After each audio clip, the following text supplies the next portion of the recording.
Hello everyone, welcome to लक्ष्य air force. इस video में देखेंगे फिजिक्स के कुछ ऐसे सिलेक्टेड क्वेश्चंस जिनके आपके अपकमिंग एयरफोर्स और नेवी के एग्जाम्स में आने के हाई चांस हैं। फर्स्ट क्वेश्चन रेफ्रिजरेटर से है जिसमें कोफिशिएंट ऑफ परफॉर्मेंस बताना है। आज से 4 साल पहले क्या था, सिंपली सवाल ऐसे पूछे जाते थे कि अगर फ्रिज का दरवाजा खुला छोड़ देंगे तो रूम टेम्परेचर पे क्या फ़र्क पड़ेगा, और आंसर होता था बढ़ जाएगा। ठीक है, बहुत सारे बच्चे कंफ्यूज होते थे, घट जाएगा लगा देते थे, क्योंकि फ्रिज का काम होता है ठंडा करना, तो वो सोचते हैं कि कमरा खुला छोड़ देंगे अगर दरवाजा उसका तो कमरा ठंडा हो जाएगा, मतलब टेम्परेचर घट जाएगा, जो कि गलत होता है। इस फैक्ट को भी याद रखना कि अगर फ्रिज का दरवाजा खुला छोड़ दिया आपने तो फिर उस रूम का टेम्परेचर इंक्रीज हो जाएगा, बढ़ जाएगा, पहला फैक्ट। दूसरी बात, फ्रिज से एक रेफ्रिजरेटर से बहुत इंपॉर्टेंट सवाल जो कि नेवी में पूछा भी जा चुका है। अब यहाँ पे 3 चीज़ें गिवन होगी। एक फ्रिज के अंदर का ताप दिया रहेगा, फ्रिज के इनसाइड का टेम्परेचर, एक रूम टेम्परेचर दिया रहेगा, और कोफिशिएंट ऑफ परफॉर्मेंस। इन 3 में रिलेशन होगा। इन 3 में से कोई 2 चीज़ें दी जाएंगी, तीसरी पूछी जाएगी। हो सकता है आपको जो परफॉर्मेंस ऑफ कोफिशिएंट दे दिया जाए और आपको फ्रिज का टेम्परेचर दे दिया जाए, हो सकता है रूम पूछ लिया जाए। यानी कि इन 3 चीज़ों में कोई 2 चीज़ें गिवन रहेंगी सवाल में, एक चीज़ पूछी जाएगी, जो कि इस सवाल में भी है। इस सवाल में क्या क्या गिवन है? आपको तापमान दिया है 9 डिग्री सेंटीग्रेड दिया है रेफ्रिजरेटर के इनसाइड का, रूम टेम्परेचर दे दिया 36 डेड, ठीक है, और कोफिशिएंट ऑफ परफॉर्मेंस पूछा है। तो आपको सिंपली याद रखना है, जो कोफिशिएंट ऑफ परफॉर्मेंस होता है उसको बीटा से रिप्रेजेंट करते हैं। आपको एक फॉर्मूला छोटा सा याद रखना है, T2 बटे T1 माइनस T2। अब बहुत सारे बच्चे कंफ्यूज हो जाते हैं, सर हम भूल जाते हैं कि T2 क्या है, T1 क्या है, तो हम थोड़ा दिक्कत आ जाती है। सबसे पहली बात तो इस तरह का न्यूमेरिकल सॉल्व करते समय आप याद रखोगे कि जो टेम्परेचर होंगे वो डिग्री सेंटीग्रेड में नहीं रखने हैं आपको किस में रखने हैं? आपको केल्विन में रखने हैं। केल्विन में कैसे रखते हैं? डिग्री सेंटीग्रेड वाले में अगर आप 273 जोड़ दोगे तो वो केल्विन बन जाता है, यह सबको पता होगा।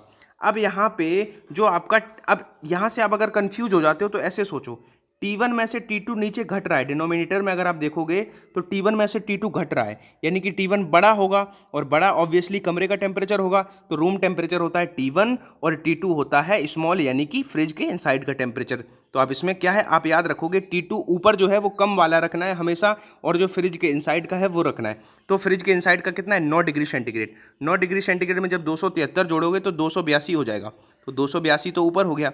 अब नीचे क्या है? T1 minus T2। T1 कमरे का है 36 डिग्री सेंटीग्रेड, 36 में 273 जोड़ोगे तो कितना हो जाएगा? 309। तो 309 केल्विन माइनस हमारा T2 कितना है? 282, ठीक है, 282। तो 309 में से 282 जाएगा तो 27 बचेगा, यानी कि हमारे पास आ गया 282 ऊपर अंश में है और हर में है 27। अब देखो, कैलकुलेशन स्किल्स भी आपकी बहुत अच्छी होनी चाहिए। आपको इसमें इतना देख के पता होना चाहिए कि 27 का 10 में गुणा करोगे तो 270 होगा, ठीक है, 11 में करोगे तो फिर ज़्यादा हो जाएगा 282 से, यानी कि 10 और 11 के बीच में कौन सा ऑप्शन है?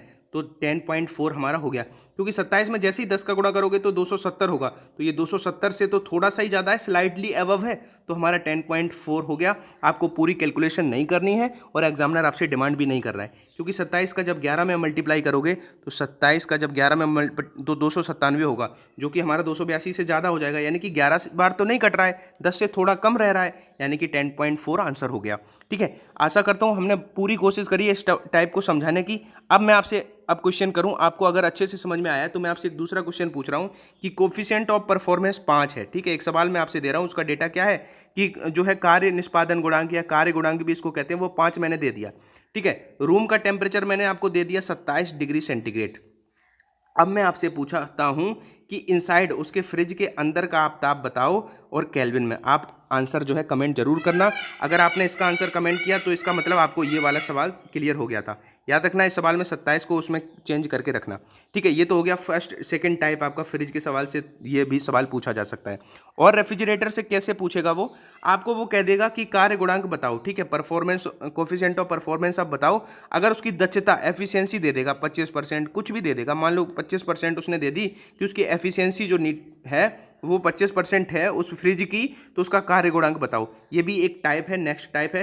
तो इस टाइप में आपको क्या करना है कि कार्य गुणांक के लिए आपको क्या कर देना है, 1 माइनस नीटा बटे, तो ऐसे इस सवाल को इस फॉर्मूले से कर सकते हो। तो एफिशिएंसी 25% है, तो 25% का मतलब होता है 25%, मतलब नीचे 100 से डिवाइड करेंगे तो 0.25 है।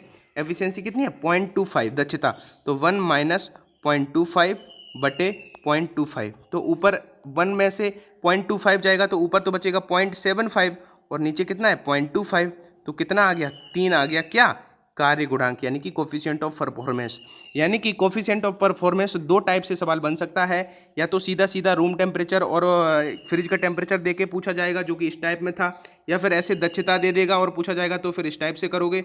और वो तो आपको पता ही है कि फ्रिज का अगर दरवाजा खुला छोड़ देंगे तो फिर रूम का टेम्परेचर क्या हो जाता है, बढ़ जाता है। और देखो, आप न्यूमेरिकल को देख के घबराया मत करो। आपने जिन बच्चों ने अभी पेपर दिया है, अब तो एटलीस्ट आपको रियलाइज हो जाना चाहिए कि न्यूमेरिकल का कितना अपना वेटेज होता है। अभी आपने देखा अगर 25 क्वेश्चन आते हैं तो 15 क्वेश्चन तो बहुत अच्छे थे, सबने रिव्यू करवा दिया, बच्चों ने आके तुरंत बता भी दिए। लेकिन जो वो 10 क्वेश्चन थे, अगर आप पेशेंस के साथ 1-2 दिन वेट करके आप अगर उसका रिव्यू करते और बच्चों से बात करते तो उन 10 क्वेश्चन में बहुत अच्छे लेवल के न्यूमेरिकल पूछे गए थे।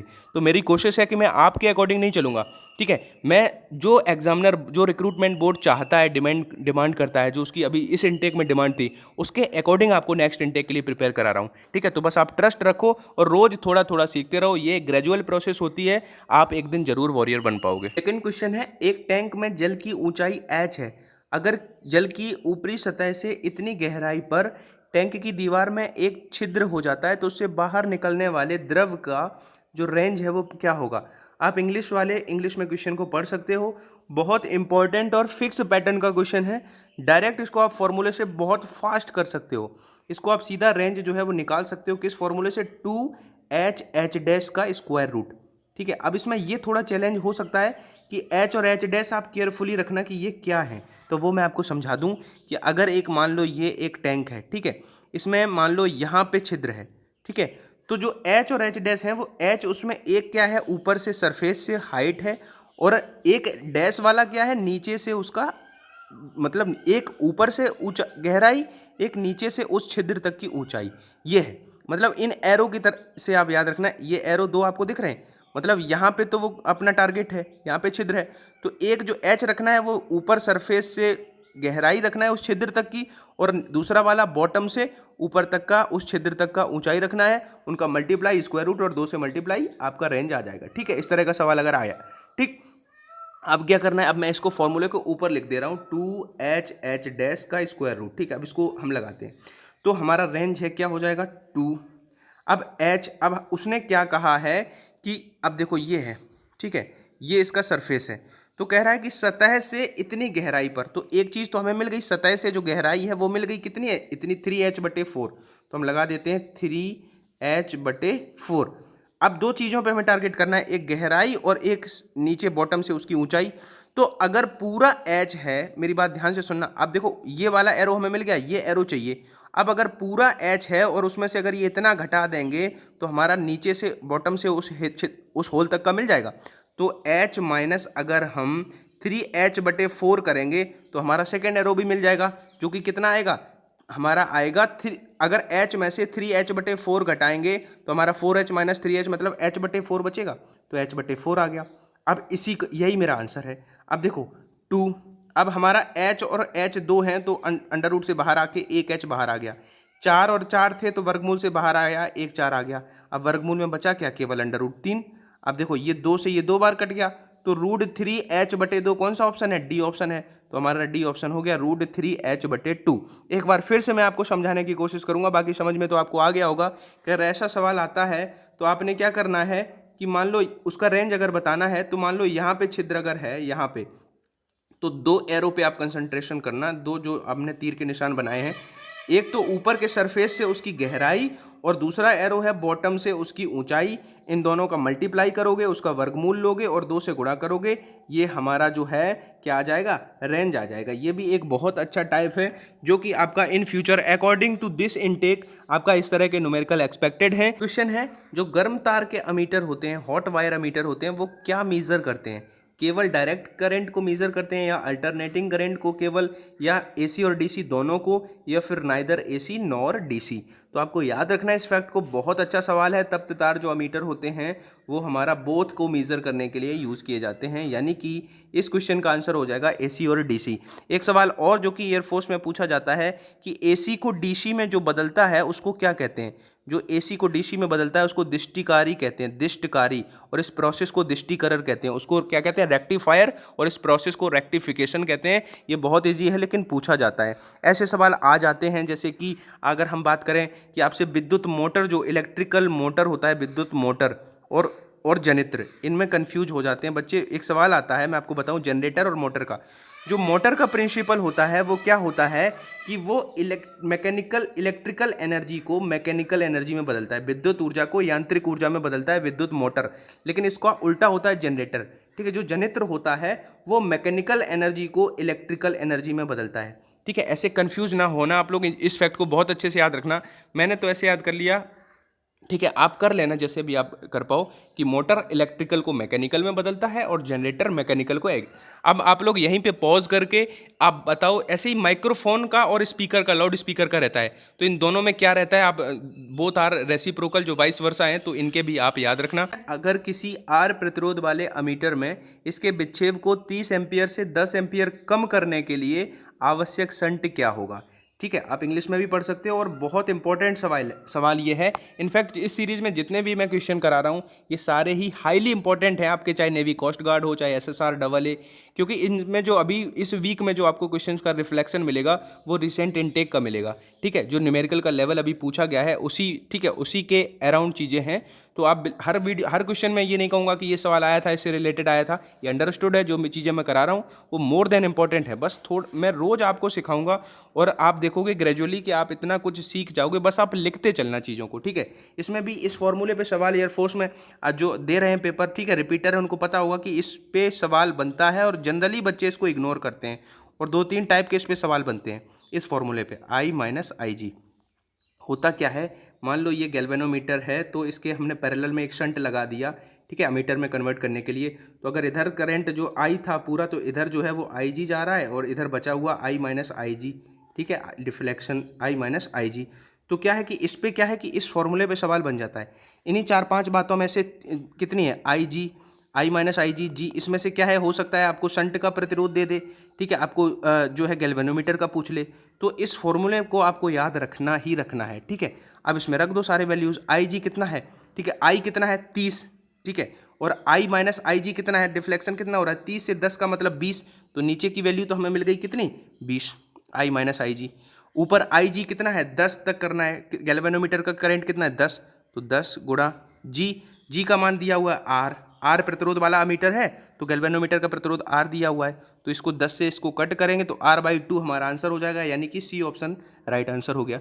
आई होप समझ में आपको आ गया होगा। अगर नहीं आया है तो आपको थोड़ा सा पेशेंस रखना है और कमेंट सेक्शन में अपने डाउट्स जरूर बताने हैं। मैं हर बच्चे का कमेंट पढ़ता हूँ। आपको लगता है कि मैं कमेंट नहीं पढ़ता हूँ, रिप्लाई भले ही ना कर पाऊँ, लेकिन वो चीज़ मेरे दिमाग में रहती है कि बच्चे क्या डिमांड कर रहे हैं, कहाँ पे बच्चों को दिक्कत आ रही है, क्या मतलब, ठीक है, मैं फास्ट पढ़ा रहा हूँ या स्लो पढ़ा रहा हूँ। क्योंकि एक क्रिएटर का, एक एडुकेटर का जो मिरर होता है वो उसकी ऑडियंस, उसके स्टूडेंट होते हैं। तो अगर आप लोग केवल अपना वीडियो देख के चले गए, आपको जहाँ पे थोड़ी सी भी दिक्कत हुई वीडियो में, क्योंकि आप ही हमें बताओगे तभी वो गलती हम अगले वीडियो में नहीं करेंगे कि सर फास्ट कर रहे हो, स्लो कर रहे हो, या फॉर्मूला किस तरह से लिख रहे हो, पेन को कलर दूसरा लेना है या उसको थोड़ा और स्मॉल फॉन्ट लिखना है। तो ये सारी चीज़ें हैं, आप हमें बताते चला करो, ठीक है। क्योंकि बहुत सारे बच्चे हम देखते हैं केवल वीडियो, आप एक अगर अच्छा सा हमें मोटिवेशन वाला कमेंट भी कर दोगे तो वो हमारे लिए एनर्जी का काम करता है, ठीक है। आप लोगों का जो पॉजिटिव कमेंट है वो हमें मोटिवेशन देता है काम करने के लिए। हम कुछ कर रहे होते हैं लेकिन एक पॉजिटिव कमेंट आता है तो हम वो सब छोड़ के कंटेंट बनाने लग जाते हैं, पिछले ईयर्स के क्वेश्चन पेपर्स पे रिसर्च करना शुरू कर देते हैं, मॉक टेस्ट में ऑफिशियली क्या दिया हुआ है उसका रिफ्लेक्शन आपको दिखाते हैं अपने वीडियोज़ में। तो ये सब डिपेंड करता है आप लोगों पे। तो आप लोग प्लीज़ अभी इस वीडियो को पॉज करके एक लाइक कर दो, हमें उत्साह बढ़ा दो, ठीक है। हम इसी तरह से रोज़ आपको कुछ ना कुछ सिखाते रहेंगे और ये इतनी चीज़ें अगर आप लिखते चलोगे, डाइजेस्ट करते चलोगे, तो दुनिया की कोई भी पावर आपको जो है फिजिक्स क्रैक करने से नहीं रोक पाई।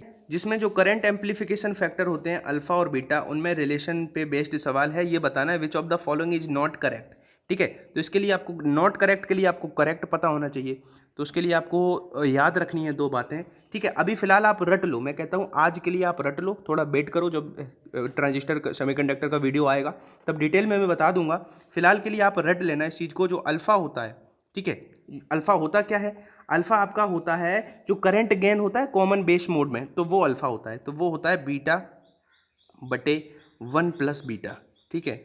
आपको इसको याद रखना है। और दूसरा फॉर्मूला आपको ये याद रखना है, जो current gain in common emitter mode होता है वो होता है बीटा, वो होता है आपका α/1 - अल्फा। दिखने में एक जैसे सिमिलर है, इसलिए थोड़ा टाइम दूंगा आपको, साथ ही साथ याद कराने का भी कुछ ऐसा सोच रहा हूँ। देखो अब क्या है कि आपको ये तो पता है β/1 + बीटा है, अगर ऊपर बीटा है तो नीचे भी बीटा है, ऊपर अल्फा है तो नीचे भी अल्फा है, ठीक है, इस तरह का फॉर्मेट है इनका कि याद करने में केवल दिक्कत प्लस और माइनस की आ सकती है। तो याद रखना 1 प्लस बीटा होता है, बीटा के साथ प्लस रहता है, अल्फा के साथ माइनस रहता है। अब अगर इस साइड में अल्फा है तो ऑब्वियसली इस साइड में बीटा होगा, या आप अपने भी तरीके से इसको लर्न कर सकते हो, इसको आप रट डालो।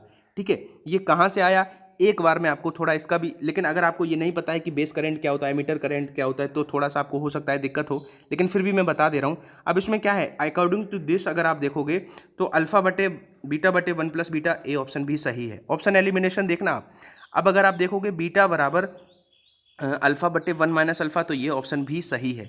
लेकिन अगर ए ऑप्शन सही है तो डी, देखो सी तो हो सकता है, इन दोनों को अगर आप करोगे तो सी तो आपको मिल जाएगा, लेकिन आपको बी नहीं मिल सकता, क्योंकि अगर हमारा बीटा जो है ये वाला फॉर्मूला है, अगर नीचे माइनस वाला सही है तो नीचे प्लस वाला तो सही हो नहीं सकता, तो डी गलत हो गया।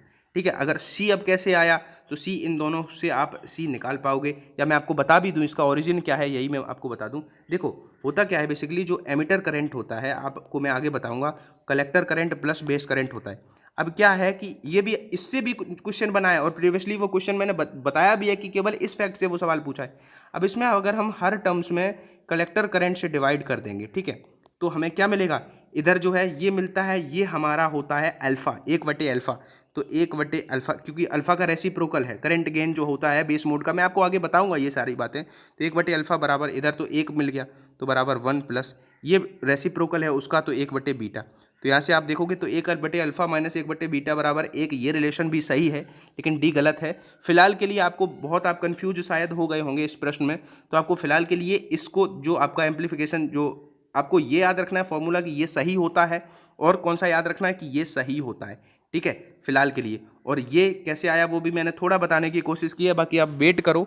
इस वीक में क्या है कि जो अभी चीज़ें पूछी गई हैं उसके इधर उधर जो न्यूमेरिकल बहुत अच्छे बने हैं वो मैं करा दूं, उसके बाद में चैप्टर वाइज कुछ चीज़ें हैं वो ज़रूर आपको कराऊंगा। तो इसके लिए आपको परेशान नहीं होना कि क्या बेस करंट होता है, कैसे और टाइप के न्यूमेरिकल बनते हैं, सब मैं पढ़ाऊँगा। अब की बार तो हमारे पास बहुत अच्छा टाइम है, तो आप बिल्कुल धैर्य रखो। जो है ये डी ऑप्शन यहाँ पे, जो स्टूडेंट अपकमिंग कोस्ट गार्ड, नाविक, डीबी और जीटी या नेवी एमआर के एग्जाम में बैठने वाले हैं, तो वो मॉक टेस्ट लगा सकते हैं परीक्षा एप्लीकेशन पे, जिसका लिंक इस वीडियो के डिस्क्रिप्शन बॉक्स में मैंने दे दिया है। जिसमें अभी सितंबर स्पेशल एक टेस्ट सीरीज लॉन्च की गई है, जिसको आप इनरोल करने के लिए आपको मेरा रेफरल कोड लगा देना है ANU50, ANU कैपिटल लेटर्स में और 50। जैसे ये रेफरल कोड आप लगा दोगे तो आपको 50% का एक्स्ट्रा डिस्काउंट मिल जाएगा। या आप किसी एयरफोर्स और नेवी में भी अगर इनरोल करते हो टेस्ट सीरीज में, आप चाहते हो कि मेरी तैयारी पूरी है, मैं मॉक टेस्ट लगाऊं, तो वहाँ पे रेफरल कोड मांगता है। अगर मेरा रेफरल कोड आप लगा दोगे तो आपको डिस्काउंट मिल जाएगा 50% का। ठीक है, और जो भी क्वेरीज या डाउट्स हैं आपके, वो हमें टेलीग्राम पे भेज सकते हो। टेलीग्राम का जो लिंक है वो भी मैंने डिस्क्रिप्शन बॉक्स में दे दिया है, और आप कम्युनिटी पे भी जुड़ जाओ। ठीक है, वहाँ पे भी कुछ इन्फॉर्मेशन, या जो अगर आप जीडी के बैचेस चाहते हो कि मैं जीडी के लिए भी 1-2 वीडियोस बनाता रहूँ, आप कंफर्टेबल नहीं हो ग्रुप डिस्कशन में, तो आप उस तरह से कमेंट कर देना। मैं ग्रुप डिस्कशन के भी इंट्रोडक्शन के वीडियो बना दूंगा, कैसे इंट्रोडक्शन देना है। ठीक है, थोड़ा कुछ नया होगा, अगर एडअप करना होगा पिछले वीडियोस में, वो कर दूंगा। बाकी आप फेज 2 की भी प्रिपरेशन करते रहो और पढ़ाई भी करते रहो। ठीक, नेक्स्ट क्वेश्चन जो आपको स्क्रीन पे दिख रहे हैं दो, ये भी बहुत पूछे जाते हैं। अगर रेडियो एक्टिविटी चैप्टर से आपके अपकमिंग एग्जाम में न्यूमेरिकल बना, चाहे कोस्ट गार्ड में आप अपियर होने वाले हो, चाहे AA SSR ग्रुप एक्स, तो यही जो 2 टाइप हैं जो आते हैं, और इनको बहुत जल्दी कैसे करना है ये मैं आपको सिखाऊंगा। थोड़ा आपका टाइम जरूर लूंगा। और सॉरी फॉर हिंदी, क्या है कि एक रेडियो एक्टिव सब्सटेंस है, उसका हाफ एज गिवन है। इस सवाल में भी एक सब्सटेंस है, उसका हाफ एज गिवन है, दोनों सिमिलर हैं। इसका जो क्या है 3/4 डिके हो गया, तो बताना है कितने टाइम में हुआ होगा। इसमें क्या है कि 16 था ग्राम, वो 15 डिके हो गया, तो बताना है कि कितना टाइम लगेगा। यानी कि आपको सवाल दिया जाएगा कि कोई एक रेडियो एक्टिव सब्सटेंस है, आपको पता है रेडियो एक्टिव सब्सटेंस जो है वो डिके होते रहते हैं, तो आपको बताएगा कि इनिशियली इतना था, फाइनली इतना रह गया, तो कितने टाइम में इतना रह गया होगा। टी हाफ भी दे देगा, अर्ध आयु भी दे देगा। तो इस सवाल के लिए आपको केवल एक फॉर्मूला याद रखना है छोटा सा, कि जो विघटन का समय होगा, डिके टाइम होगा, वो n गुणा टी हाफ होगा। टी हाफ आपको सवाल में दी जाएगी, अर्ध आयु। क्या होगा, विघटन का समय का मतलब n गुणा टी हाफ। अब यहाँ पे क्या है कि n गुणा टी हाफ का मतलब अर्ध आयु। अब इस सवाल में 140 है। ठीक है, तो इस सवाल को तो आप मेंटली कर सकते थे कि 140 का मतलब यहाँ पे n में हमारा टी हाफ का गुणा होगा, टी हाफ का मतलब 14 का गुणा होगा, तो 14 का मतलब 7 का मल्टीपल होना उसकी मजबूरी है। तो ये भी 7 का मल्टीपल नहीं है, ये भी नहीं है, ये भी नहीं है, तो ये अपने आप आंसर हो गया। इस सवाल में तो अगर आपको कुछ नहीं आता था तब भी कर लिया, लेकिन ये टेक्निक भी काम आएंगी अगर आपको ऐसे जल्दबाजी, ठीक है, थोड़ा ऑप्शंस को भी देखना आना चाहिए। लेकिन मैं आपको बताऊँ कि कैसे आप करोगे। होता क्या है कि एन, अब एन और टी हाफ का गुणा होता है विघटन का समय। टी हाफ सवाल में गिवन है, तो एन कैसे निकालें? एन निकालने के लिए आपको फास्ट क्या करना है कि जो सब्सटेंस है उसका ये फ्रैक्शन आप देखो, बस इनिशियली कितना था और फाइनली कितना रह गया। अब देखो जैसे इस सवाल में इनिशियली कितना था वो नीचे लिख लो, 16 था। अब 15 डिके हो गया, 15 ग्राम डिके हो गया, 16 था तो फाइनली बचा कितना होगा, 1 ग्राम। बस ये फ्रैक्शन लिख लिया, मान लो आपने एन का मान निकाल लिया, क्योंकि इसमें जो ये है इसको 2 की पावर में आप तोड़ लो। 1/16 को हम 1/2 की पावर 4 लिखेंगे, तो यहाँ पे एन का मान 4 आ गया। अब फॉर्मूले में रख दो, 4 गुणा टी हाफ कितना था 140, तो हमारा 560 आ गया। सिमिलरली ऊपर वाले सवाल में भी हमारा एन गुणा टी हाफ होता है, ठीक है, एन गुणा टी हाफ, तो एन कितना है 3/4 आपका डिके हो गया, तो एक में से 3/4 डिके हो गया, तो बचा कितना 1/4 बचा। अब 1/4 को 2 की पावर में तोड़ो तो 1/2 की पावर 2 हो जाएगा।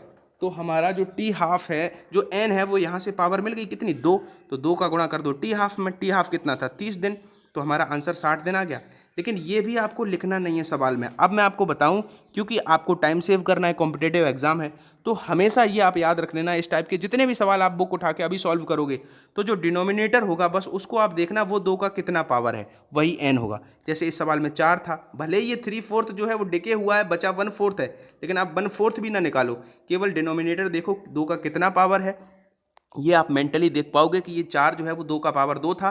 तो इस फॉर्मूले में हमें एन का मान मिल गया कितना, डिनोमिनेटर को देख के एन का मान 2 मिल गया, तो 2 का गुणा 30 में किया तो 30 दूना 60 आ गया आंसर। तो मेंटली आप कर पा रहे हो। इसमें देखा कि नीचे 16 रहना है, क्योंकि इनिशियली 16 था, हमें फ्रैक्शन इस पर फोकस करना है कि इनिशियली कितना था, फाइनली कितना रह गया।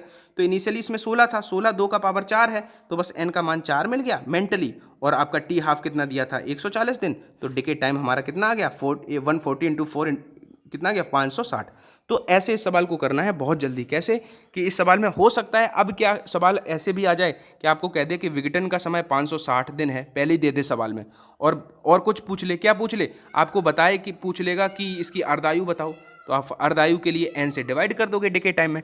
तो कुल मिला के जो ये मैंने फॉर्मूला एक लिखा है, इसको आपको याद रखना है कि जो डिके टाइम पीरियड होता है, विघटन का समय होता है, वो होता है एन गुणा टी हाफ। इस फॉर्मूले को आप दिमाग में रखना। आपको एन निकालना मैंने टेक्निक भी बता दी। यहाँ पे नीचे वही होगा जो कि 2 की पावर बन रही होगी, यानी कि यहाँ पे 32 हो सकता है। आपने 32 देखा तो एन का मान 5 मिल जाएगा, 64 देखा एन का मान 6 मिल गया, 128 देखा एन का मान 7 मिल गया। यानी कि इस नीचे के फ्रैक्शन को देख के आप मेंटली बता सकते हो कि एन क्या है। जब एन पता चल जाए तो इस फॉर्मूले में रख के आप वो भी बता सकते हो। आशा करता हूँ कि इस तरह का भी अगर रेडियो एक्टिविटी का न्यूमेरिकल आपका इन फ्यूचर बना तो आप उसको फोड़ के आओगे। All the best.